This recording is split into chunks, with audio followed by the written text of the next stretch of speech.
না প্রার্থী তালিকা আমি এই অর্থে বলবো না, কিন্তু মোটামুটি একটা ভাবনা যে ধরুন এরা এরা এরা এরা। এবং দেখুন কিছু ক্ষেত্রে কি হয়, বিভিন্ন এলাকায় তো আমাদের পার্টির কিছু কোনো একজন কি দুজন কি তিনজন সংগঠক আছেন যারা কিনা মানে সেই এলাকাতেই যারা রাজনীতি করেন, সেই এলাকার তারা লড়াই আন্দোলনের সঙ্গে যুক্ত, তারা নার্সিং করছেন।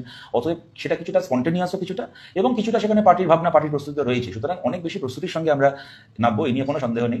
সেই কাজ আমাদের চলছে, এবং প্রতিটা বিধানসভা কেন্দ্র ভিত্তিক যে একটা হচ্ছে গোটা রাজ্যের কতগুলো জেনারেল ইস্যু, যেটা কিনা সব কেন্দ্রে, সেটা কোচবিহারেও যেমন সত্যি, সেটা সুন্দরবনেও তেমন সত্যি। কিন্তু তাছাড়া এরিয়া স্পেসিফিক, ডেমোগ্রাফি স্পেসিফিক যে বিষয়গুলো রয়েছে, সেগুলোকে নিয়েও নিবিড়ভাবে সেগুলোকে চর্চা করে, এবং তার মানে সেগুলোকে তুলে ধরেও স্থানীয় আন্দোলন গড়ে তোলার কাজও আপনারা দেখেছেন আমরা করে চলেছি। যার ফলে পঞ্চায়েতে, আপনারা নিশ্চয়ই এটা মানবেন যে পঞ্চায়েতে বামপন্থীরা যে ফলাফল করেছে তা বাংলায় অনেকেই আশা করেনি, এবং বিজেপিকে বহু পেছনে ফেলে তৃণমূলকে দৌড় করেছে বামপন্থীরা। এবং এত ছাপ্পা, এত জাল ভোট, এত রিগনের পরেও পঞ্চায়েতের একটার পর একটা গ্রাম পঞ্চায়েত, পঞ্চায়েত সমিতি আমরা দখল করেছি, গঠন করেছি, এগুলো রয়েছে। এগুলো কিন্তু আমাদের এলাকা ভিত্তিক সেই নিবিড় জনসংযোগেরই ফলশ্রুতি, যেটাকে আমরা বিধানসভাতেও আমরা আরো বড় আকারে আমরা করতে চাই এবং সফল হতে চাই।